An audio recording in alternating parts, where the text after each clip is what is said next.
Welcome. Thank you. This was a long time coming. Mm-hmm. I feel like you've been avoiding this pod for a while. Yeah, you could say so, I guess. Put me on the spot. Indeed. You're a person with many hats. Mainly your new or your most loved hat is you're a yogi. How long has it been now? Teaching, almost 2 years, a year and a half. And practicing? 7 years. So how did you get into the art of yoga?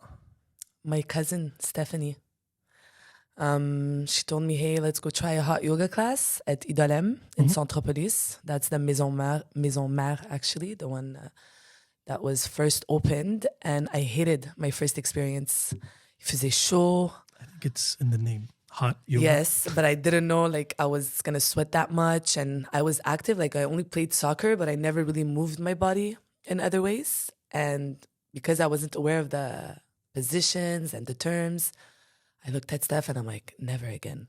So I had to build a relationship with yoga. And so I went and then came back and then neglected it for a lot of months. And then what shifted was when I did my trip with Stephanie, my cousin.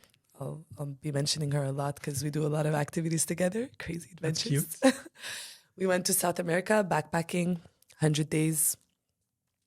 And I saw people practicing yoga, especially acro yoga. So it has to do with yoga, but t'as besoin de deux personnes. And there's a base, the guy who's on the ground or a girl. Like that circus thing. Exactly, Okay, comme un peu de l'acrobatie. I'm very ignorant. So. It's okay, this is why I'm here.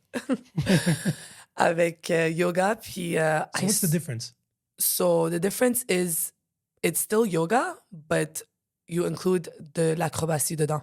Oh, okay. And you need to be 2 and 3 for the person who kind of holds you in case someone falls. Is there any benefits? Is there any, what is this? Well, for sure there's benefits in yoga and in acro yoga, but in acro yoga you learn you practice trust a lot, trusting the person that's on the base holding you and just allowing yourself to surrender because you need to trust the person who's holding you. Parce que c'est avec les pieds, puis comme c'est toute une technique. There's a big acro yoga community here in Montreal and they do workshops every week. It's a whole other world. And it's fun. So I saw people doing that and I'm like, what is that? Like the way they flow, the way they were just synchronizing. So I started getting more curious. Je suis retournée à Montréal. J'ai commencé à le faire. But what really shifted completely is I started working at a yoga studio, Idolem, celui de Marcel Lorrain. And j'étais réceptionniste. So I had like unlimited yoga because yoga is expensive. It's not a cheap activity. Okay. So I started doing receptionist there. And then COVID hit. I was on a trip to Benin. I came back and il y avait rien d'autre à faire. So I started a 30-day challenge off YouTube, Yoga with Cassandra. Et là, j'ai fait les 30 jours and I already like felt this shift in my body and I'm like, let me do another one. So j'ai fait un autre 30 jours, 60 days. And then... So what's the challenge exactly? Just every day, 15, okay. So 15 to 20 minutes doing yoga every morning. And... slowly, my body started to crave it. And I did 90 days affilé. And something shifted in me. I wasn't really aware, but on the long run, you start feeling things, okay? And then I started practicing more because I was at the receptionist. So I would do all kinds because there's different styles. And then I became obsessed. And that's how my journey kind of started. Okay. It's magical, you know? People see it as a physical activity. And that's the easiest way to introduce it to people. Surtout ici in North America, it's like, okay, in order to introduce to someone yoga, you go by the physical aspect. But yoga goes beyond the physical. There's like many layers to it. But the easiest way, it's like, inspire, lève ta main. You could do it, right? It's accessible. But then, things happen in there in classes when people breathe together. Just when you're mindfully breathing, things happen in your body, and there's different types of yoga. Do you know how many types of yoga there is?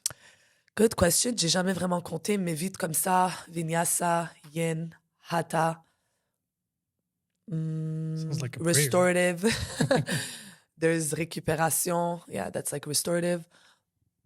I think there's up to 10, but nowadays they're adding a lot of things like abs and core. But those are like meditation, sub-branches. Exactly. But like, let's say good 6, 7 of different styles. And different styles work on different things and just give different results. So yoga's for who? Exactly. For everyone who has a body. Okay, so everybody. Everybody. All types of bodies. All types of bodies. For sure, there's, like, if you're body enabled, tu peux faire plein de trucs. C'est sûr, il y a des conditions et tout, but everyone who has a body, like literally all humans, should do yoga. And I encourage it to everyone, especially athletes. I teach a lot of football players. And honestly, it's been a game changer for their athletic performance. Like, I wish I played soccer for 10 years and I neglected the stretching and the warm-up. And I wish someone told me about yoga. No? Zero flexible. Yeah. No, definitely. I feel like I would have avoided a couple of injuries. Oh, big time. And maybe I would have ran faster. Big time. Better. Because, it's, like people think yoga flexibility, but yoga is mobility. Yoga is coordination. It's to know where your body is in space and time. It's balance, to know how to use your core, to know how to use your spine, to know how to use your hips, knee, like it's everything. And I just wish we had more. I mean, it's becoming very popular. It has been. Like, it's a big trend going on. But it's healing. I see a lot of, I was going to say old men, but they're not old. I just see like people that are not dans mon entourage de âge, like 40, 50, 60, that come in and they're like, mon docteur, mon physio m'a dit, il n'y a pas une solution pour my back pain, my hip pain, my sciatic nerve. And they come do hot yoga. Déjà que la chaleur aide pour tes muscles, ça permet à les relâcher. And they come in 1 month, 2 months after. No more pain. Really? Yeah. You know what it is, Sin? I feel like we live in this body and yet we have no idea how it works. That is a fact. Like, t'as mal au ventre, tu sais même pas c'est quel organe. T'as mal à la tête, quick fix, yalla, Tylenol.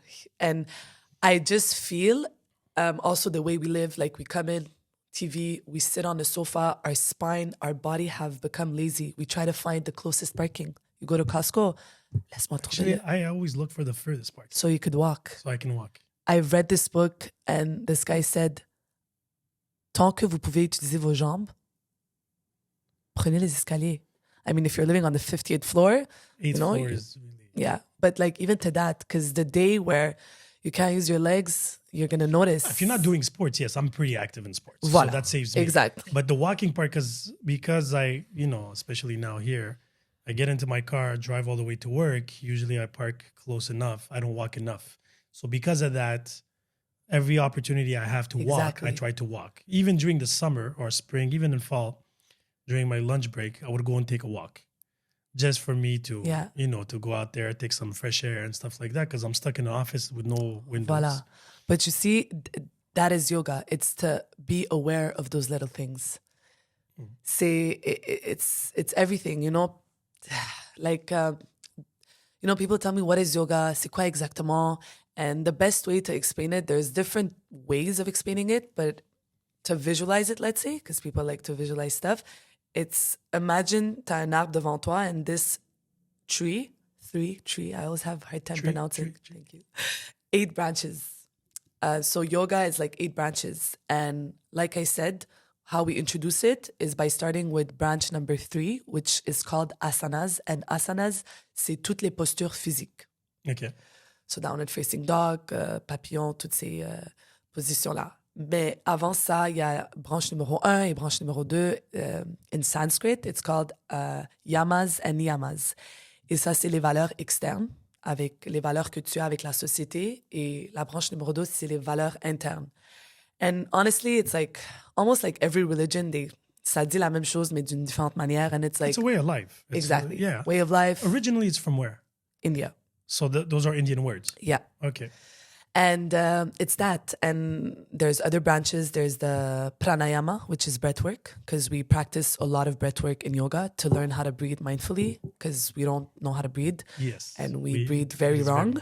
That know? is So very we true. learn all kinds of techniques, and then there's the sense of withdrawal to be able to kind of not silence your senses, but to be able to use your senses in like very particular ways. And when you can do that, you can then enter a deeper state of meditation, l'autre branche. And then when you enter a deep state of meditation, you could kind of go where they call it samadhi. And samadhi, it's like almost like sense of ecstasy or bliss. And usually like monks, Isn't that the state of enlightenment?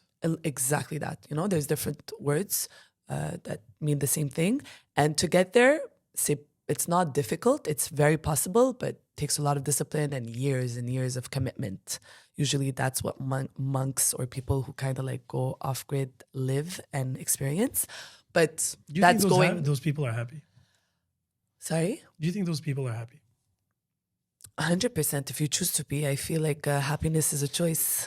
No, it's not too, because we had this conversation not a long time ago with a friend of mine, and we were talking about these monks that pretty much, I'm not going to use the word sacrifice. They just decide to live their life a certain type of way. Exile, silence, retreats. And I was wondering, the question we were asking ourselves was, are they trying to silence something? Are they trying to heal something? Are they trying to run away from something? Are they looking for something? But deep down, for these type of people, what do you think the meaning of life means? Very beautiful question. I feel like a lot of people do it for many different reasons, and there's no right or wrong. True. But I feel those people who really get to that stage, I really feel they find this inner peace and just inner fulfillment of like self-love, and everything that's external is just a decoration on the wall. But in order to really make yourself believe that I don't need sense of community, I know I don't need family, because all of that is like your sense of belonging, and as human beings, like this is what we need. But I really feel that when you enter that level and that stage, it goes beyond, because they say, just pour revenir à mon point, they say the most biggest souffrance like of a human is loneliness, is like to be. Isn't that ironic? Right? But if you go beyond that, I feel like these people, ils ont tellement travaillé sur ce qui est interne that that loneliness kind of like disappears, and you really do find that sense of, I don't need all of that to feel happy. I mean, I don't know how it feels like. I would love to sit with a monk one day and really kind of pick into his brain, because I'm a passion. But I really feel like they're happy. It's very possible that they're very happy. No, because it's debatable that, the purpose of life is happiness. Keep in mind, not everybody needs to be happy. Of course. No, not everybody needs to like be sad, or there's other feelings in play here, but happiness is not necessarily a requirement. Exactly. But I always found it very intriguing and interesting, because you pretty much go through a whole lifetime looking or discovering this silence or this peace. But then you wonder, what do they believe is afterlife? Because I feel like silence and emptiness is pretty much afterlife. Now, if you want to go to the heaven and hell theory, by all means, that would be the happy ending. Let's hope that's true. But if it's not, it would be empty, quiet. That's where you're aiming to. So you have the luxury or the luck to actually have a life, and you decide to isolate yourself in total silence or total meditation to eventually die and reach that regardless. Type of thing. This is where it gets scary. You see where I'm trying to go? 100%. I feel you, but I feel like people who live in silence and all that, a lot of them live in mountains or in nature, and the level of frequency and sound there is actually very loud. Like silence is sound too. And I was actually talking to this guy last week, and he's like, oh, you should come to these ecstatic dance. And ecstatic dance is just moving your body to like music, intuition. And he's like, we dance for 2-3 hours with no music. I'm like, what? Ça m'a vraiment comme, it shocked me. I'm like, how? Because I've danced for 2-3 hours, no communication, but pure music, DJs around the world coming. We saw your stories. Yeah. So He's like, with no music? I'm like, what? He's like, not. At first you start, And no drugs? no drugs. No drugs, no music. So they're So dancing to what sound? exactly, to the sound of your body. And it's intriguing because je l'ai pas encore essayé, so je peux pas vraiment parler de mon propre expérience, but he's like, the first few 20, 30 minutes, it's awkward, right? Because we're so used to following a But sound. do they have like a song in their head? I mean, there you go. It's your body will start creating sound. And because you have no sound, it's almost like he's like, your body is going to create sound and you'll just know what to do. He's like, I'm not even going to go into details. He's like, you'll just have to experience to know. And it's like those silent retreats. Je sais pas si t'as déjà entendu parler. We have them here. A lot of people end up dans des psychos and ambulance go because to start, you got to do 10 days. And sitting with yourself with no sound, no music, there's a lot of sound that happens in your mind, the mind chatter and all that. I have difficulty meditating. So what is silence? Absent silent, sound. Exactly, but absent of sound is maybe also sound. How?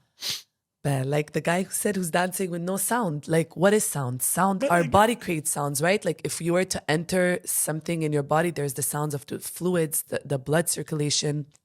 A DJ, maybe that would interest you, actually told me, you know how you listen to certain music and there's that like that one instrument or that one sound that hits the soul, you know? And it's like, this is very similar sounds that when you're in your mother's womb, you could recognize that because it has a similar sound of your cells, your fluid, your blood rushing. And it's like similar frequencies to some songs that you listen to. And that's why we get attached to certain songs. And I mean, that's why also music is healing, because music was first created to heal. Yeah. So it's all interconnected, you know. The more I dig into this and the more I zoom out, I'm like, yo, it's all connected, you know? No, but that I get. But the science of sound is a very known science. Keep in mind, there's frequencies that heal, some frequencies that destroy, right? And us as the human body, it's like a battery, pretty much. We resonate at a certain level, and then depending on the music you listen to, it makes you calmer or makes you more excited. BPM and all. Now, certain instruments affect you a little bit more. For two reasons, or the frequency or the memory associated to the sound. Yeah, right. I like that because there's certain like if you like a specific instrument, right? Piano, guitar, violin, flute, whatever. Sometimes you can hear it in a song, and that's the first thing you're gonna pick up, right? More and more that you play in sound. I produced for a while, for a couple of years. And you realize the little details, the little snare, the little kick, the drum, the bass. Yeah. All these sounds, a lot of people that listen to music don't even realize how many layers there is to it. Now, to make a good song or a bad song, that's why now there's a big epidemic of stealing, not sounds, but it's like a theme song. Ed Sheeran was actually being sued for taking what he was doing was he would take a popular song, a song that we really loved. He took TLC Waterfalls and he redid it. So the sound like it did, but he played it with a different instrument, a little bit slower. So you couldn't hear it. But when you hear it, it sounds familiar. And because of that, automatically you're going to like it more. So if you were a fan of an older song, he did another song. Somebody else took No Scrubs. There was a lot of old songs, James Brown songs and stuff like that, where the instrument, where we hear all the time constantly in movies, they would come and change it completely, but it's the same frequency. Yeah. It's played in the background, a little bit in the back, and then you like the song and you don't know why. It sounds familiar, but you can't really tell until you go deep down and you're like, oh shit, it's actually the song in the background. So cool. And we see it even when they sample. You see it Last from Burna Boy. Right, Tony Braxton. Right away, everybody's like, "Oh, that's a hit." Why? Because it's familiar. Yeah. Exactly. So we there's a lot of sounds we hear, but we don't know we hear them. Right, and some sounds make you relax. Some sounds provoke you to be more excited, more energy, headaches, whatever. There's a lot of science of sound behind it. I know there is certain sounds that can remove headaches. They put less pressure on your brain, less pressure on your ears, and stuff like that. After that, the details, I'm not into Yeah. it too much. But it's true that yoga embodies all these, the breathing, the sound. And I had Sandra on the pod with her sound bathing. Sound bath. Sound bath. Yeah, that's Me magical. bathing, me taking showers. Sound bath. So that was a bit fascinating. I promised I would go on one. Sound bath. Yeah, everything. Honestly, it's a whole world. It's me completely changed my life. J'étais quelqu'un qui I had road rage. Okay. Like coming from an immigrant, Lebanese, Armenian, papa, plein de rage et tout. And I would drive like honking, swearing, and like j'étais folle là, sur la route. I don't see it in you now. I know, I'm a completely different person. And this is because of yoga. ben c'est ça, j'aurais jamais fait le lien. And as I started practicing yoga, no problem. The end of my fast. Yes, I heard it on Sandra's spot. I'll have to learn eventually. No, it's okay. It's nice. It adds a little. And only after I started realizing that ma manière de conduire, elle a changé.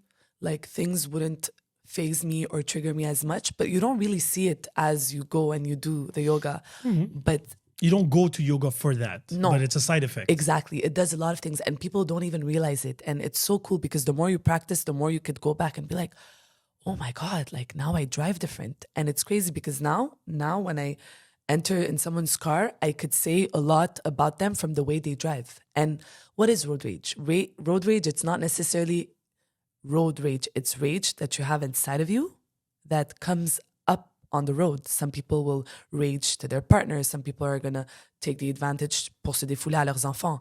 But it's something that's inside. And for me, it happened that it goes out on the road. And with yoga, I learned so many things. And that's one thing I often repeat in my yoga classes. I'm like, guys, the way you behave on your yoga mat says a lot about how you behave in society. How can you behave on your yoga mat? So, example. Because you're like, you can go really, really deep, but like, let's keep it short and sweet. Let's say you're on a yoga mat, you're on a piece of like mat. So déjà là, you're limiting and you could see things that are more obvious, rather like, let's say you're in a room with 100 people, or if you're limited on a yoga mat. So some things become more obvious because you're limited, it's there, you see it. And I see it happen all the time. People have hard time taking instructions. Exemple, tu dis quelque chose, puis they kind of want to do their thing. Some people are like looking around, super distracted. Last week, I had someone in Shavasana. Shavasana is the last resting pose. They call it corpse pose, and c'est la posture la plus importante. J'expliquerai après pourquoi, because it's really interesting. And I could tell just from the last 5 minutes, when everyone is laid down on the ground, sur leur dos, if there's someone who they have a lot of agitation, they're like very all over the place, or people who could remain calm. And you see it. People fidget, scratching my nose, moving, breathing heavily. Because at that state, you automatically, like, your breathing becomes calmer, you're cooling down. And some people, it's one of the hardest thing for them is to tell them, hey, lay down and just do nothing, stay still. And you could see it avec le monde qui ont tellement de trucs, qui sont tellement stressés. So a lot of things happen on a yoga mat, and it really says a lot about how they are in society. And it's really interesting. J'avais jamais remarqué auparavant. You're going to make me take one of your courses just to have the feedback after. You should. Honestly, you should. And I've done yoga a couple of times. Yeah. I'm really not flexible. Yeah, but it's okay. There's that too, you know. People think they have to be flexible in order to do yoga. Really bad. But you do yoga to become flexible. Yeah. No, I get that. But in the heat, ça aide, because I've never done hot yoga. Voilà. Because honestly, like by experience, doing yoga in a room temperature that is like room temperature is harder than doing it in the heat, unless you're not good with the heat. A lot of people are not good with the heat. Sauna. C'est ça. Alors t'es bien. And people who are not good in the heat, I just recommend them to not like lay around the corners because les chaufferettes sont vraiment au bout. But oh my God, with the heat, your body automatically, your muscles sont relâchés, puis tu peux faire une posture beaucoup plus facilement que si tu étais dans un yoga show normal. How hot is the room? Almost 40 degrees, so 37. Oh, yeah. 30, ça varie. Il y a des studios qui sont un peu moins chauds, mais entre 30 et 40 degrés. Ça sue. Ouais, c'est chaud. Interesting. Yeah. And in that Shavasana, the last resting pose, I always say this, I'm like, guys, it looks like it's the easiest from the external output. Ça a l'air comme si de rien, you're just chilling on the ground, laying down.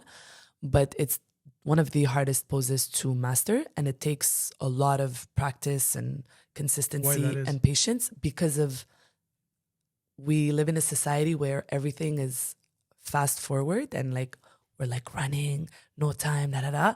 And I ask you to sit still for 6-7 minutes. You know how hard that is? And I see it. Some people can do it, like I told you. I'll fall asleep.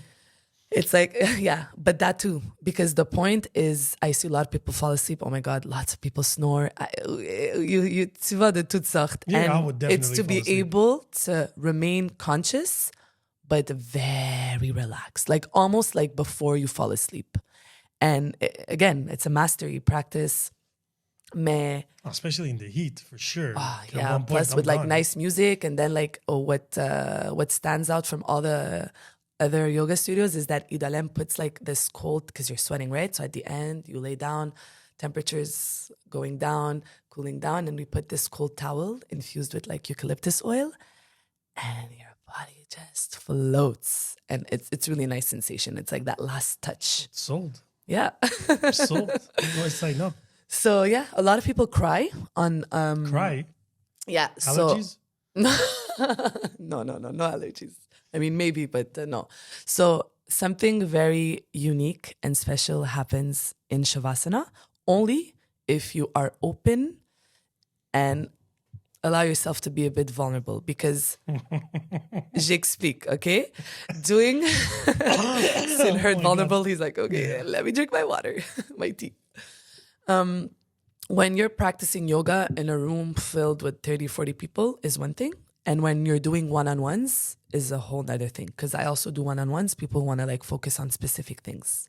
So when you're on one-on-one, you have the tendency to release more, to be a bit more vulnerable. Surtout que comme la personne est devant toi, you create a safe space. Mm-hmm. When there's other people, you kind of like don't want to make noise, you know?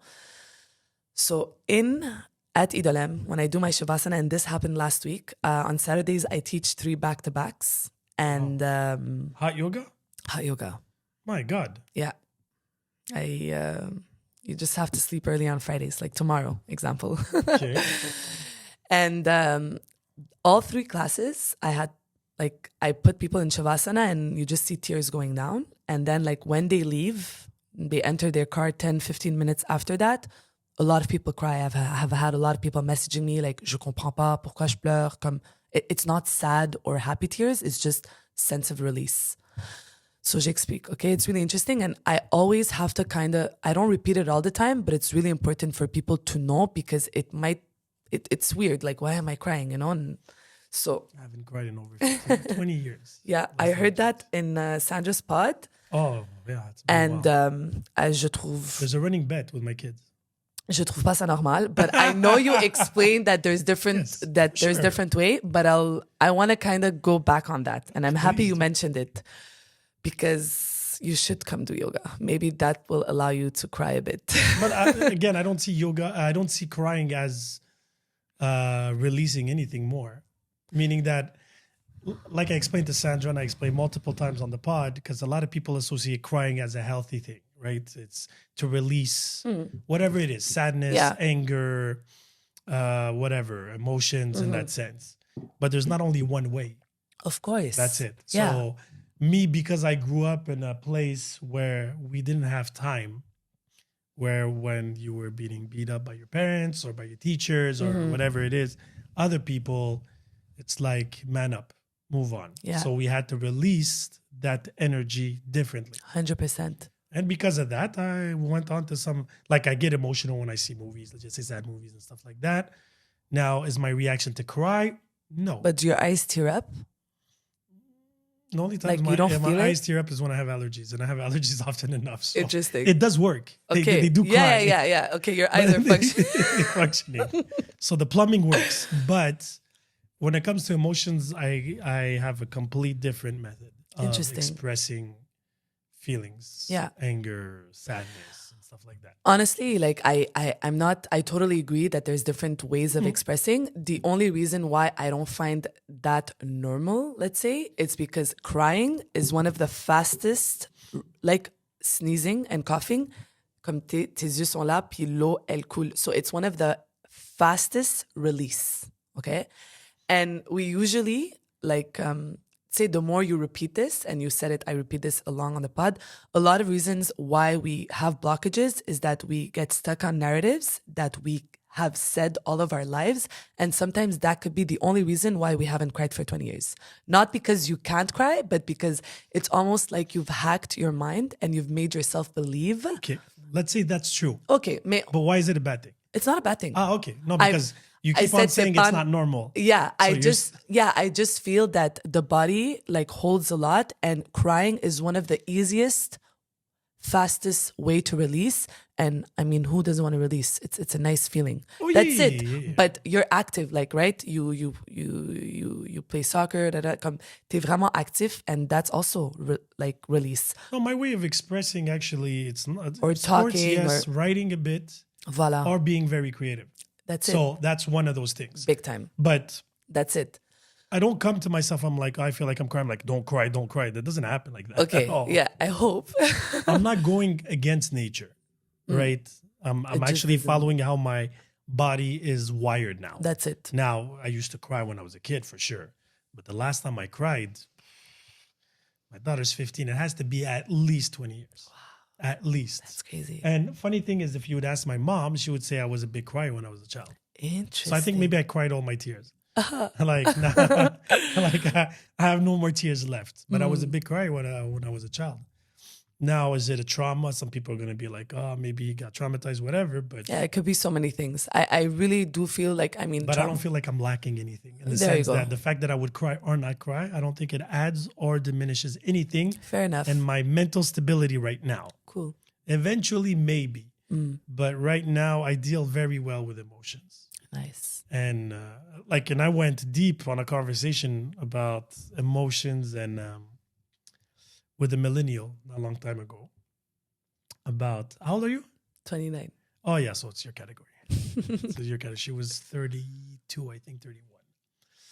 And she was like, oh, I need a man that is very emotional and, he needs to be okay with his emotions. And I'm like, I don't think that's what you want. I honestly don't think that's what you want. And then she was telling me, I met this guy. I don't understand anything. After 2 days, he opened up and we cried together. I'm like, after 48 hours. I'm like, where is he now? And she's like, no, but I'm like, yeah, but that's the thing. He's too emotional. And I have nothing against emotions. I'm like, I have emotions, but not everybody has access to my emotions. The problem about this generation, they have tendency of sharing emotions to everybody. They validate their emotions, thinking that their emotions are important. Yeah. And this is where the dilemma comes about. Yes, my parents' generation, probably your parents, were don't show emotions. Exactly that. And then this new generation is show too much emotion. Exactly. Right? Every emotion has to be like- justifiable and explained Yeah, and that's a validated. bit too much. It has to be a balance because Exactly. on a perdu la balance. Because I'm like, imagine you're dating a guy. After 48 hours, he starts talking to you about certain things, starts crying. Yeah, and it did happen. Like I went on a date, and then 2 days after, he calls me crying. He's like, I don't know who to share it with, And You were flattered at first yes, I'm because like, you're like, oh, he trusts yeah, me. but honestly, like I did feel the energy, and I'm like, wow, this guy is already come. Je me suis questionné, and I won't lie, it was a bit of a red flag. So I get it, 100%. The tip of the red flag. What do you like? I'm that cool. Like you can express yourself with me and you trust me. That's so fucking quick. Yeah. Like I'm not that good.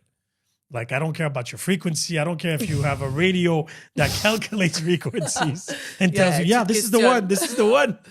Yeah. But you No, have I to totally have get it. you have to keep yourself a little bit of, and again, depending on the reason, the environment, and the situation, Context, right? everything, yeah. Exactly. But I was like 48 hours. Yeah. C'est vite. Like a guy's like crying. He's like, oh yeah, he expressed it. She was like, "Oh, I was so flattered because he trusted me." I'm like, "You see, you're just trying to validate yourself. You're telling yourself he That's what she wants to cried hear. because I am an amazing person, Yeah. and he felt it so he could cry with me." Yeah. But I'm like, it's not about you. It's easy to make it about you and make it sound Exactly. nice. And I this agree. is where it becomes and because of the pod, it's funny because now I've created this new skill of listening to people, right? Listening, paying attention, micro expression, body language, certain words, where they look when they talk and stuff like that. And you can tell those who navigate in those oceans, those who have a facade, those who are mushy inside but It's are acting felt. tough, or those who are just simply lost. And a lot of people, sadly, are not self-aware. And that's why I think I don't cry that much, because I spend a lot of time analyzing myself. Interesting. I like So that. I try to avoid those holes, those potholes on the road, right? If I can avoid a storm, I'll avoid it, Yeah. right? If I feel like this situation is bringing anger, right, road rage or whatever it might be, I'm going to try to avoid it or fix it before actually. You know what I mean? And a lot of people don't. They're like, "Oh, let's see what happens." And then it happens. They're like, "Oh, you see, I'm angry because of you." They don't even take responsibility. It's crazy. Right? Yeah. And this is where I feel like yoga and this exercise of self, where there's an exercise of body, mind, and you're somewhat alone on that little carpet, on your little island, yet you're here or guided by somebody. Yeah. Right? But you still have this just little piece of textile on the floor. You can't pass it. Then you have those little squares, whatever. You have to follow, try. And I find that that's an uphill battle. Regardless if you're a master of it, there is still Big time. And this is where I find it interesting, because I like yoga from far, Yeah. because I do sports, but every time I did yoga, I was more tired doing yoga than doing sports. Yeah. The Because next it's day. less. It's muscles that I don't use first. There you go. And second of all, there's a lot of postures where you have to stay still. Exactly. My sports are all explosive. Basketball, soccer is explosive. Yoga's endurance in its purest form. Yeah. Right? You have to go to a position, then you have to hold it. There's the breathing that comes in it. There's a lot of like aspects and components. Exactly. And it's crazy you mentioned that, because a lot of people, like I often repeat this in class, a lot of people think that a slower class is easier No. than I'll confirm. a No. flow class. Mais c'est tout à fait le contraire, right? Because when you're flowing, like inhale, warrior one, exhale, warrior two, and you're flowing, t'as pas vraiment le temps à penser. You're in a trance. You go into this like. But your body's more used to that type of movement, Also, right? We're always in movement. Exactly. Constantly. But so when you're it going makes more sense. When you go slow, slower. or let's say like an yin class, it's like you hold the position for more than 4 or 5 minutes. Any regular yoga class, approximativement, you hold it about 2 to 3 minutes. But a yin class, and that's where a lot of release happen, like people make weird sounds, cry, laugh. And I'll explain why. It has to do with the shavasana that I told you. And it's harder when you're like slower and like you have more time to think and distractions go in and the mind chatter volume up and like you're here but not here. And those are way more challenging. And it's interesting because you come from the world where it's explosive, t'es tout le temps en train de bouger, da da da. And yoga might not even be challenging for you physically. It might be mental, and the mental will affect physical, and you'll have to test it a few times to see. But I totally get it when you say that. But the way I describe yoga compared to sports, like going to the gym, right? So if you're going to lift up weights, let's just say you bench press, right? 2 plates, you push in, you push out, right? But now yoga is like going at 45 degrees and stopping there for 3 minutes, staying still, holding a resistance. And this is a resistance of your body and mind and breathing. So you're in a posture where it could be not that difficult, but you're staying. You're holding it. Let's say and your hatha. muscles are not used to it. Exactly. The only posture position you're used to not is seated or laid down or standing up. But now putting on an incline or whatever, you're going to feel your muscles start shaking. Exactly. Because the resistance, right? Yeah. And I realized it the hard way when I did the last yoga class. It was at Chandra's studio with Lydia. And the next day I was like, oh yeah, you felt it. I was like, damn, I felt like it was a full-on training. It's interesting because we don't move our bodies in certain ways like we do in yoga. A lot of balance exercise. We suck at balance. Like, But I'm guessing you're good at it because you do it regularly now. yeah, I mean, good at it. No, but meaning that you don't feel like you've done a training every time because I can imagine. No, exactly. My do body got used to it. that Yeah, much. yeah. Like ton corps s'adapte très rapidement, and it's your body your mind is so good at creating roadmaps, and like the moment you start doing the same movement, it's like, oh, I recognize this. We've done this before, and it's funny because you see it right away. Like, let's say I introduce a new yoga pose, on fait côté droit, côté gauche. Dès qu'on fait côté droit, it's usually the hardest, like the first time you introduce someone. They do it on the right side and it's like all messy, but then they do it on the left. Even if their right side is stronger, because we always have a dominant side, they could get into it faster, but it's like the mind, it's like, oh, I just went in there. So boom, it's not necessarily easier, but it's more accessible because the body already did it. And this is how you like measure your say your growth in the yoga and all of that. So how do you determine a good yoga teacher from a bad one? Oh yeah.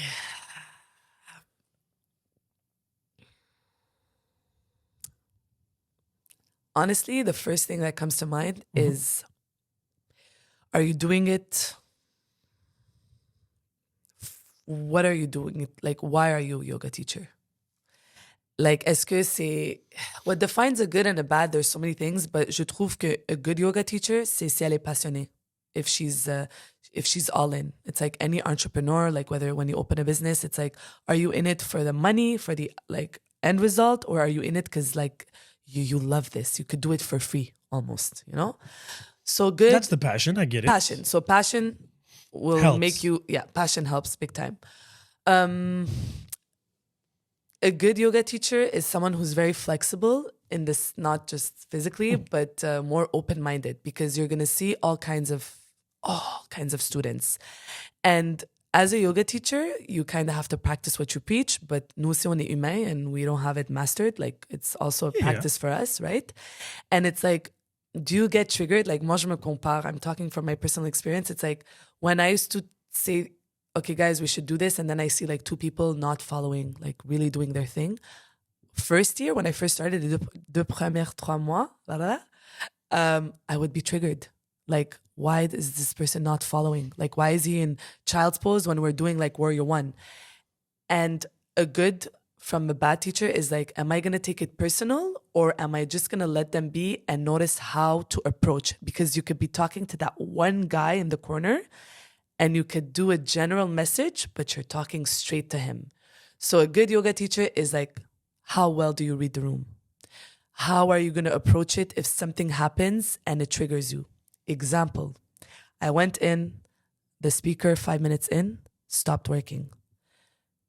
Quand t'as 40 personnes dans la salle, ça respire ensemble, ça respire fort, ça sue, and there's silence, and like I said before, silence also has sound, it gets very uncomfortable. So that happened like 4 months in, and like, le panique total. I'm like, wow, okay, Nat, the speaker's not working. I tried, and I'm like, I have to guide the respiration, guide les séquences, and I have to like make sure my Spotify is working with Sonos. So reflex. And that helped me when I do my Toastmasters public speaking. It's like, think fast on your feet, you know? So j'ai fait toute une morale. I'm like, all right, the universe today wants us to practice in silence. Let's see what silence has to tell us, because there's something that we need to hear.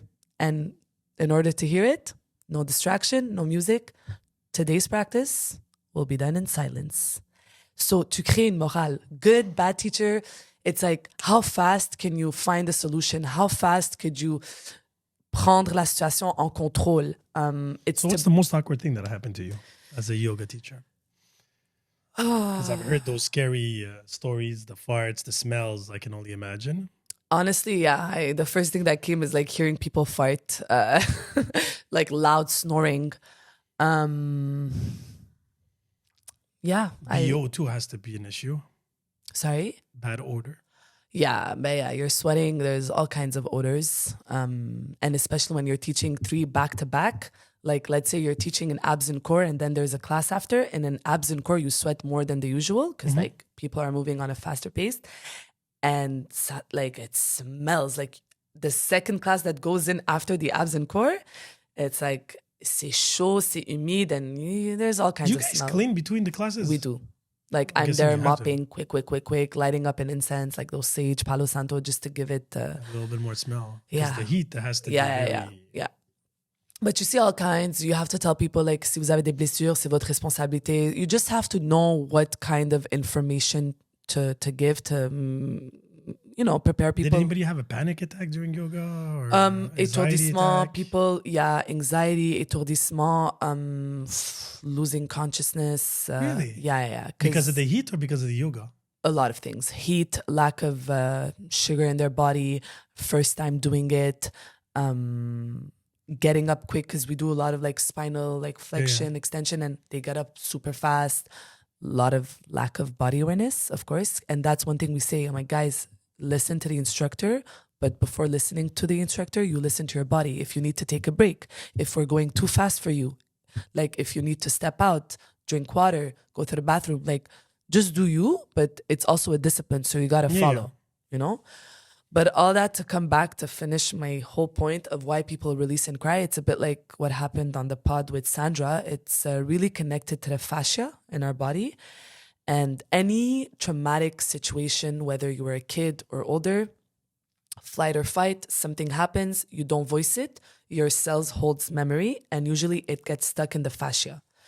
And it's really interesting because like, ça fait même pas si longtemps, 200 years ago, when they did, ils le font toujours, they experience on des cadavres pour étudier l'anatomie et tout, they thought that this fascia that we have all over the body, it's a connective tissue. Like almost, when you buy an orange and there's that pelure or like the chicken and there's like that envelope. So we have that holds all our organs together. And when they did those autopsies and all that, they used to think that it was dead skin. So they would throw it away, only to realize that it's the fascia. And in this fascia, we hold memories, emotions, past things that happen in our generations. Comme exemple, les parents de mes parents with all the genocide and everything. And you pass it on.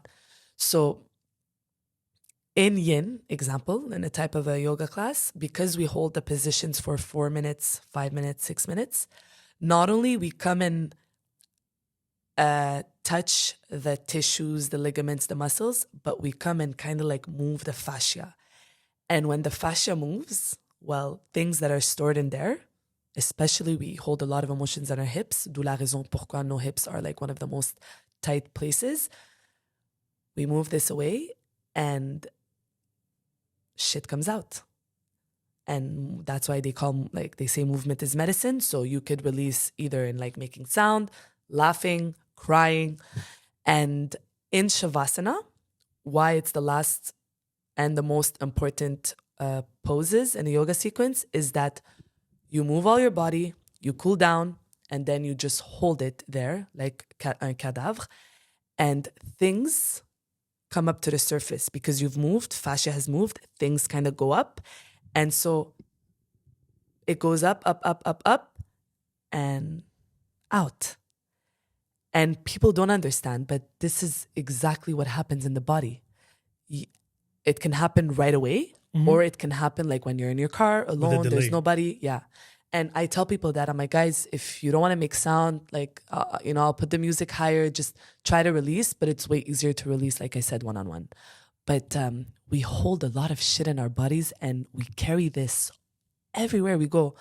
That's why movement is medicine, and you could do that through yoga, jiu-jitsu, swimming, walking up the stairs. It's so important. And my mission as a yoga teacher is to teach this, is to bring awareness to this. It's like, guys, like we live in this body and we have no idea how to use it, and we have no idea what's stored in there. It's like almost telling you, yo, Sin, je vais inviter un étranger chez toi, tu le connais pas, mais vis avec. Adek, normal. And we do this with our bodies. It's like, yo, I'm so not in tune, but yet I wake up to it and yeah, whatever, we live with it. But a lot of things are stuck in there. So, that's why when you tell me, people don't cry or whatever, I don't care if you don't cry, but bro, I hope you release. I hope you allow your creativity to go in so you could. That's why I love to dance. It's like, je suis quelqu'un qui m'exprime sans problème, mais I also live a lot of things like on my own. Mhm. And only after doing yoga, I'm like, why do I love dancing so much? Like, why do I could dance like 24/7? And I think because everything I don't say, everything I don't voice, my body will release it through dance. And I feel like that's why I feel light, you know? So why don't you voice it?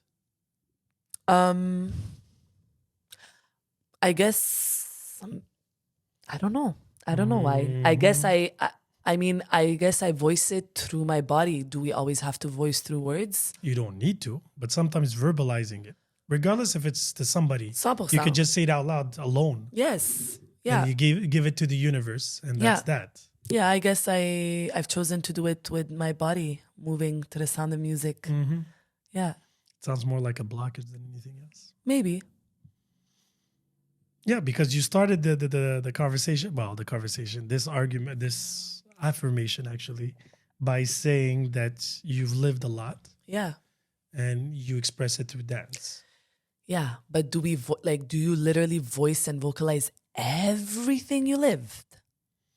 It's not a question of everything. It's There a you question go. sometimes hearing it out loud, regardless if it's not necessarily well done. Yeah. Just putting it out there, you 100%. hear it. Because there's two types of hearing. Like you can hear the voice inside your head and you can hear it you speaking it. Like me speaking to 100%. you now, right? Oh, yeah. Those are two difference, Mm-hmm. especially two complete different frequencies. But sometimes just verbalizing it, telling it to somebody, writing it down, Totally. whatever, is just putting it out there. I agree. Now, dancing too is definitely, I'm not here. Yeah. I was just trying to No, I know. bug you a bit. Yeah, I feel like I don't do cry, it. I you do dance, it you in don't different verbalize it. ways, you know. Yeah, 'cause and I'm even sure in class, like I say, as much as I'm telling you guys this, I'm also hearing myself because as much as I'm telling you, I need to hear it because it's a constant practice. You know, to master yoga takes lifetimes sometimes, and it's a whole thing. It's a whole thing, but very magical. Very magical. Clearly, the way you talk about it, you love it. Yeah. I'm waiting for you. You're going to have to come take my class. It's nice. I feel like that's all I'm going to be doing Sandra classes, your classes. That's it. Welcoming you to a new world. Yeah. It's- No, I'm sure I would love it, honestly. Yeah. It's It just, goes beyond what people think it is, you know? So how often do you have to do yoga? I mean, For ideally, a healthy pattern. it's really hard to pinpoint that because it depends what you do when you're not doing yoga. But honestly, I think it's less important how many times, but the consistency. So I rather you do once a week consistently Every week? than you going like all out 4 times a week, but you do 4 times a week here and then you do 2 months no yoga. So ça dépend. But ideally, I don't know, there's no ideally. It really depends of your lifestyle. Because exemple, moi, I teach 10 to 15 classes a week and I do the class like from A. You do it too? I do it too. Okay. I'm slowly trying to do it less and use more verbal cues, but that's me not ready yet to fully get out of my comfort zone because the reason why I do it, one, it's to memorize my sequence because I improvise all my class, je prépare rien. And when my body's doing it, it's easier to remember, okay, est-ce qu'on a fait le côté droit? Okay, maintenant c'est côté gauche because I did it in my body. When you're using verbal cues, you gotta like use more your memory. So it's a bit of comfort, but also because people love visual, like people are so visual. Like people don't listen. And I always say this, like sometimes on a les miroirs, puis sometimes I'm like, okay guys, today on fait le cours de l'autre côté. I don't want you to look at me. I don't want you to look at the mirror. I want you to practice your capacity of being able to take verbal cues. So here, you'll like listen, you know? And so all that to say, where were we? I forgot notre but. I was getting to a point. How often? So all that to say, I teach 10 to 12 classes and some people would be like, oh my God, wow, you're doing so much yoga. That's great. Only to find out that my body has been overstretching. And the more you do the same poses, but that's also not good, right? Because everything's balanced. If you're overstretching, at some point, you're taking that band and boop, ça éclate, blessure. this is why a few months ago, I started going to the gym. I was never a gym girl. Je détestais ça. J'aimais pas ça. That's why you can do a chin-up. Sorry? That's why you can do a chin-up. Yeah, expose me to the world, guys. I can't do a chin-up, but I'm gonna 2024. Here I come. You came here and you're like, I can't do a chin-up. So Yeah, we're learning, okay? So this is gonna be like so we have the day today. Exactly. To in a year or so, we'll see how many you're gonna be. Not a year. Come on, you don't trust in me being. No, I trust. Ah là là, un peu plus d'encouragement ici. You're gonna over chin-up. Thank you. So I'm like, shit. Like my therapist, he's like, Nat, you gotta build strength in your muscles. You're a therapist? Well, therapist, I go to Sandra, massotherapy okay. Sandra all the way. I went to see Joe. Yeah, I thought you're a therapist. No, like massage therapist. Okay, I was like, she's the one who told you to go No. gym. He told me, he's like, your muscles are weak, and I already started feeling weird stuff in my knees, and I'm like, like this is not good. It's my body talking to me. And so I gotta build strength. I gotta balance it. So how many times do you do yoga? Ça varie. Est-ce que tu es quelqu'un de sportif et tu fais du yoga? Est-ce que tu manges mal mais tu fais 6? Ça dépend. Mm-hmm. But everyone should do it. Stretching, flexibility, mobility, knowing like your full range of motion. I was teaching at Monster Gym and I see those bodybuilders. Yalla, flex. And every time you're lifting weights, you're shortening the muscles and you need to lengthen it. And by lengthening it, you stretch. It's not normal to not be able to open your arm in a full range of motion. C'est pas normal. You're supposed to be able to move, you're supposed to be able to touch your toes easily. Yeah, I can't. You're supposed to be able to move your spine in a fluidity, like Bruce Lee said. Oh, yes. Water, my friend. Be water. Move like water. We're made out of water, and yet we can't move. We don't know how to move. Like moving your spine and like just being fluid. We suck at it. People are stiff like a rock. No, time to change things up. New mission. Well, but again, I'm willing to try it. I do need to. My body is telling me that I am not 20 anymore. That's it. And you had said on the pod with Sandra, your knee. My knees. Best way, knees. Come, heat, move. I got you. We'll fix you up. People are telling you we'll fix you up. Come on, take it. This is the universe telling you, here you go, my friend. Oh, no, but again, my body is a little bit more complicated than that. But yes. Again, narrative. No, it's not a narrative. It's a known fact, actually. In my case, I'm not talking about everybody else. Yeah. My knee problems are very biological. They're not... It's not something that could be fixed it could help, don't get me wrong, but it cannot be fixed. How do you know? Because of the test that I did. So again, except if it's a miracle and we're going to go through that, no problem. It's my body fighting my body. So again, you can overstretch all you want. What happens is, especially inflammation, is a reaction that the body does when it feels that a ligament or a joint is being attacked. So to protect, it's like an airbag. Yeah. It just inflates for it to be stiff. So it's going to be protected. It can't get hurt. Yeah. The thing is, I'm having like overly reactions, like over allergies. Yes. Right? Like a doctor told me once, the fact that I'm so allergic to many things is because my body feels that anything that is not from my body is a harmful. Danger. It's like he explained to me, it's like putting your alarm system at home, and even a fly flying, it detects it. So it goes on. It's too sensitive. And right now, my joints are being overly sensitive. So again, I can stretch, I can do that. That helps. Sauna helps. Exercise helps. Yeah. Training, eating, depending on certain foods that, lack inflammation and stuff like that.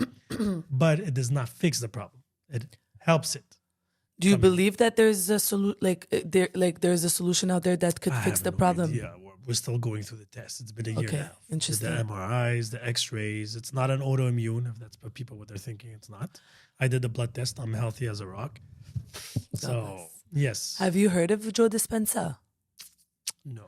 It's this really interesting guy. Everyone should check him out. He had a major accident and his whole spine got smashed, and they told him he'll never walk again.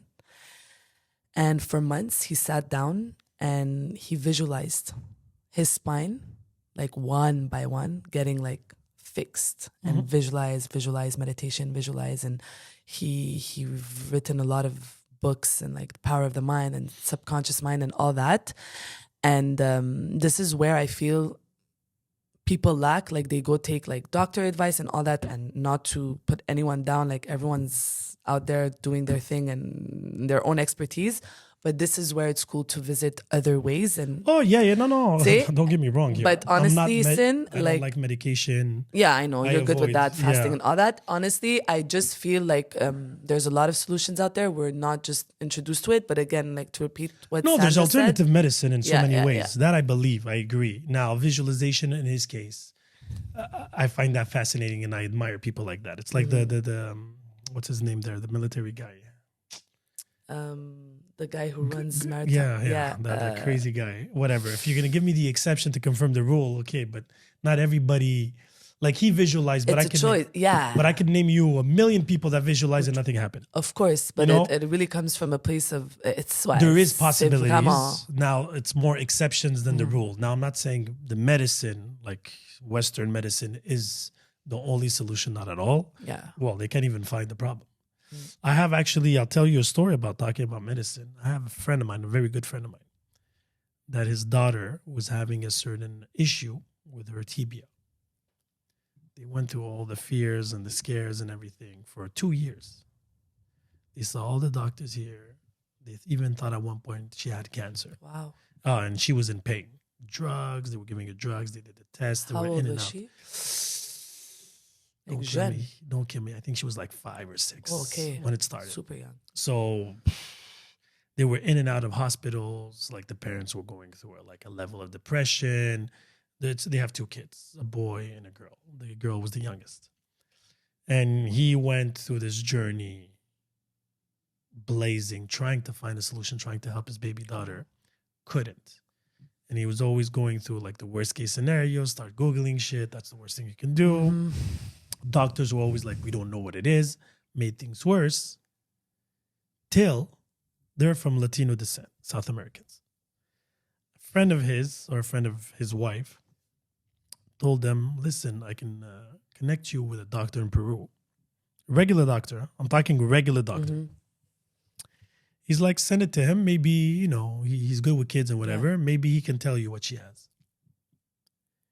He just called, described, and he's like, I know exactly what she has.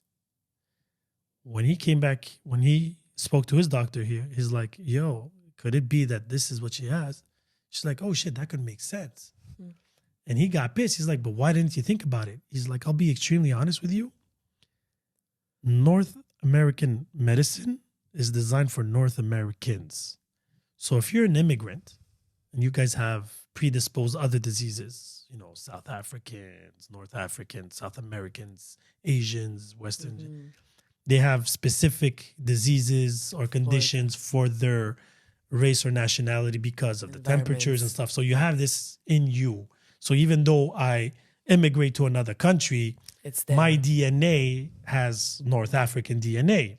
So we're going to be preconditioned to have diseases or conditions that are more common in North Africa. So if the medicines in North America don't know these conditions, they don't study people, they don't ask you what nationality you are when you go and see the doctor. They ask you your age, your weight, right? And if you smoke or not smoke. Those are the standards of North America. But if they would have known, oh, wait, you're South African. In South Africa, there's this condition that is very common among. And they found it took 2 years and a half of him going through hell, to finally eventually find out that they could have figured all this out if he would have took her back to his motherland and had a better chance. So often we say, oh, Cubans have better medicine and stuff like that. The reason why is I think they're more used to that types of genetics. Yeah. Makes a lot of sense. But it's scary because I never thought about that way. It's so true, yeah. Because I was like, oh, Western medicine, Eastern medicine. Yeah, we kind of like separated. Separated, but then I was like, but in between East and West, there's North and South, and there's in the middle. And people don't. That's why when you go and get a second opinion, maybe it would be a good idea to go and get a second opinion from a doctor from your culture. I like that. Or maybe from your country. Yeah. regardless if you don't go back to your That's country, it. That's where you came because from. there is certain conditions that are associated to that. And it's crazy because it made me think, and I'm like, wow. And that's why I'm a big firm believer that there's multiple solutions to the same problem. 100%. You can have a problem, I can have the same problem, but the solution for me is going to be Won't different work. from yours. Yeah. Because it depends on how you vibe to that frequency, how you're open to the idea. The way I visualize, the way you visualize are two different things. Oh, yeah, exactly. Right? Yeah. The So way it could work for, yeah. It works for heartbreak and it works for everything. Mm-hmm. Like I was talking last time, I was like, oh, I'm having difficulty losing weight. Right? And I'm like, I do everything, but I'm static. And some people are like, no, you have nothing to wear. You're great. At your age, you're amazing. I'm like, yeah, but that's not what I want to hear. I want to hear a solution, not flattery. And then some people, the traditional ones, do this, do that, do this. The only reason I do fasting is I like my levels of energy. Mm. It's one of the reasons. Sometimes it's harder. I used to feel guilty. I'm like, oh, I'm going to cheat. But I'm like, I'm cheating on who? I'm cheating on me. Yeah, literally. It's between you It's and like, you. it's disappointing. But I'm like, it's okay to live. Because my daughter last time made me this remark. And she made me realize the other side of it. Because I was so focused and I'm doing windows of 5 hours. Right? Mm-hmm. So it's 19 hours of fasting, 5 hours of eating. And I'm okay with it. Great and everything. Certain days is a little bit harder than others. But it was okay. I was vegan for a while, 6 months. I was vegetarian for 5 years. Wow. And last time I was cooking for the kids and I tried to go back at vegetarianism. And I was like, oh, I have to work on this body for it to last a little bit longer, Mm-hmm. especially with all this inflammation that's going on. And I was cooking and I was telling my daughter, taste the chicken. She's like, oh, it was amazing. She's like, taste. I'm like, no, I don't eat meat anymore. And she just looks at me and she's like, you don't like to be happy, yeah? Wow. And then I'm like, but what do you mean? It's like for my health. She's like, yeah, but healthy, you have to find a balance between healthy and happy, right? It's like, when you eat pastries or people that love sugar, right? Mm-hmm. Happy, happy, happy. Very bad for your health. Or are you just going to eat broccoli and plain chicken and rice? Healthy, healthy, healthy, healthy. Zero happiness, right? And I was watching this personal trainer on TikTok and he was like, you don't take those protein shakes. You don't do those sacrifices for the taste. You're doing it for the results. Exactly. But the thing is, you're not going to look for results for the rest of your life. It's for a certain period of time. 100%. Even bodybuilders. I had a bodybuilder not a long time ago, Lori, and she was explaining, she's like, before my competitions, I have to sacrifice a good 2-3 months where it's super intense. Boxers do the same thing. A month and a half before the fight, they have to shed weight. It's like, that's the worst part. They're in misery for them to really. Exactly. So I'm like, so that period is not happiness. It's health or results they're looking for. But you have to find a balance that you can maintain. 100%. So I'm trying to look for a style of life that I can maintain. I don't like to use the word, there's going to be a cheat day. No, fuck cheat days. I don't want to cheat. I want to be me. Yeah, be able to not make it seem like it's a big deal if you cheat. It's like to make betrayal. it normal. Exactly. Yeah, because we're very good at making. But at the same time, we get too good on the other side. We always find excuses. Okay, I'll do it tomorrow. Yeah. I'm supposed to fast 16 hours. Okay, 12 hours today. So easy. I'm hungry. I feel it. I'm really hungry. I need it and blah, blah, blah. Because when I did the fast of, 72 hours? Oof. That was very interesting. The first 24 hours, I felt it was easy for me because I was minded for the end goal type of thing. Yeah. It's like when you're running and you don't see the end. So you're like, okay, I have you can keep going. 48 hours, you started feeling it. But the next morning of the 48 hours, wow. Then you hear your body, and it's a fasting only 0 calorie, right? Yeah, just water, coffee, and tea. Yeah. Black, no nothing. Mm-hmm. No vitamins, no nothing. I didn't take anything. Going to bed with your stomach empty. And I was telling myself, there's people in the world that are starving. They don't even have a choice. But I couldn't mind. But I'm like, I have a fucking choice. Yeah. Go eat, go drink. That's it. But I hold it the 72 hours. Felt great, but I was like, never again. But then I read some more research and you should do it at least twice a year. So I was like, okay, I have to pick my days. Because I can't do it any day. I can't do it on a weekend, for example. That's impossible. Yeah. You got to many distractions. for sure. So I'm trying to plan. I'm trying to find a way that is going to be a good example to my kids. And at the same time, that is sustainable. That is the hardest part. Yeah. Because I need to find balance of happiness and health. Big time. Especially nowadays with the food all around us and stuff like that, it's scary. Because even here, you think eat healthy, but half of the things are like sprayed. And that's the thing. Like in winter times, you see people more depressed, but that's why like hot yoga studios are more, it's more busy in winter because we lack the heat, we lack movement. And, you know, like if you fasted for 72 hours, but had your feet in the sand, had your body in salt water, had fresh fruits and had sun, it would be 20 times easier. Probably. But you see, there's a lot of that, you know, like we're fasting here in the cold. If you fast 72 hours in the cold in North America, but then you go, I don't know, South America. But you have to be busy. If I'm not busy, that's where my fasting is the hardest. Voila. Because if I'm busy, my brain is like, okay, we got to move on. You need energy, go and get the fats. There you go. And we go on. If I have a lazy day and I'm doing a fasting, this is torture. Yeah, for sure. I tried doing a fasting because I fast from usually Sundays till Fridays. Okay. Usually. But lately, especially now during the holidays, it's almost impossible. Yeah. No, I'm having and lunch this is there. where balance happens, right? Like it's okay, it's the holidays. And I do exceptions because I hate, like, let's just say a friend of mine is like, I haven't seen you in a while, let's go for lunch. And I'm like, I can't have lunch because my fast at 4:00. Yeah, you gotta pick and choose your, Because when I was vegan, I was like that too. Wow. I can't go, there's no vegan options. No. Or I would eat before going for supper. Then I was like, I'm becoming one of those people that no happiness. There you go. I'm becoming a burden on the group. And I'm not living for other people. I'm just like, I'm an easygoing guy. Yeah, that's it. I'm an easygoing guy. Let's have fun, this and that. I'm planning on stopping drinking. That's something that is on the map. In the works. But at first I was like, stop completely or just socially. I don't even drink that often, to be extremely honest anymore. But I'm like, socially, if there's a holiday, an event, you know, a cheers, a shot, whatever it is. Like, I don't want to be one of those guys. I don't drink anymore.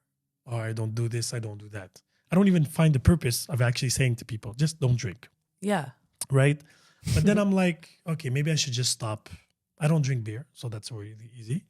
I don't do those sweet things. Yeah, it's easy. I take gin soda. You can't get any boring than that. Right? It's 48 calories, like the lightest. Yeah, safe. No hangovers too, so True. that's perfect.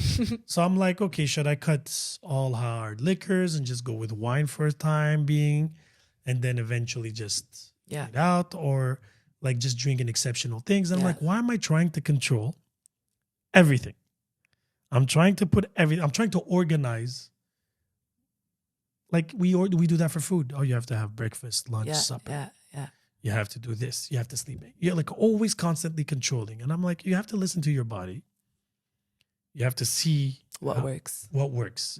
And everybody's different. Exactly. Right? You can take a beer and be fine. I take a beer, I'll be bloated as fuck. Right? I'm pregnant.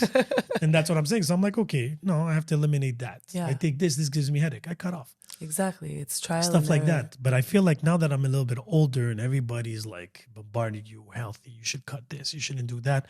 And I'm like, listen, I spent my whole life never smoked cigarettes. Never had a vice in that sense. I always did sports. Never did not do sports. Were you not active? Never. Played basketball, soccer, very long in the high levels. No problem there. I always slept well. Hydration, very good.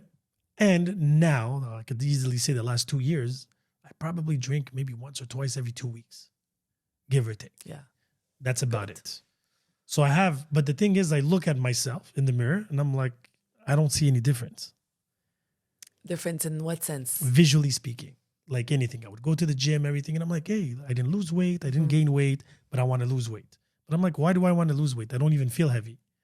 But I'm like, because of my age, my height, I should be a little bit, maybe 10, 12 pounds. And then I had a friend of mine on the pod literally say, you have to lose weight. And then I'm like, maybe I'm delusional. I don't see myself properly. So it goes through this, and then the pressure, social pressure, the body. Plays in your mind. You know, not everybody has the luxury of having your genetics. No, but honestly, it's all what you said is also yoga. It's to really understand what feels good in your body and what feels safe and why are you doing it, like the reasons, the intention behind it. And if you want to lose weight, a lot of times, like I don't want to repeat a lot of things that Sandra said, but a lot of times it's very mental. You could work out 7 days on 7. You could eat as healthy as you want to eat. You could do it all, man. You could try it all, but a lot of things you have to visit them in a different way.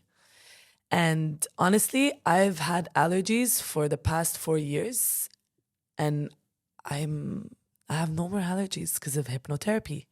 And a lot of things is you have to hack your DNA, you have to hack your système immunitaire and be like, yo, this nature created this. Why is my body rejecting it? And it's all about going into that trance and hacking and reconnecting those synapses and doing those links that I'm not allergic me. to. It's okay. All right, I'm going to start all this. Trust me, Sin, ouais, beaucoup de malaise physique, c'est émotionnel et mental, but it's the hardest one to visit. It's not subtle, et c'est pas tangible, tu peux pas le voir, c'est comme, ben non, how is that possible? But a lot of it is related to that. And a lot of people who can't lose weight, like from their belly or from specific parts, if you've tried everything and if you've been doing this, not for 1 year, not for 2 years, but for a good amount of years, and you're still not seeing results, like there's, okay, c'est le temps de changer tes lunettes et de peut-être le voir d'un autre angle. Hypnotherapy changed my life. It's the allergies, one session, all it took was one session. I was allergic to bees, pollen, et les acariens. So I had to find 3 things to associate to that. So bees, for me, I thought of needle, que ça pique. Pollen, I thought of coton, looks like cotton. And les acariens, j'ai pensé à des petits fourmis. So she made me walk into, it's always like a little walk in the forest. C'est toujours fun. It's like connecting back to your inner child and like imagining, right? We stopped imagining.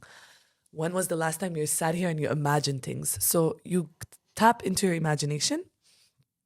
And she made me sit in front of a table, a bowl of cotton, needles, and little ants walking.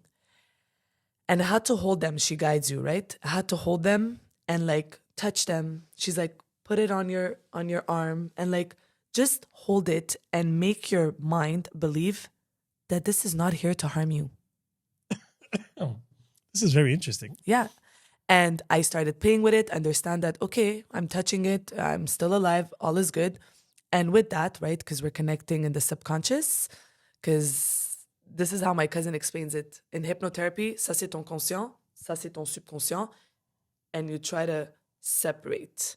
So you could understand that we live here, but it's a lot of happening here. And so here is where the work is done. And then when you come back in this dimension, you're unconscious and boom, magic.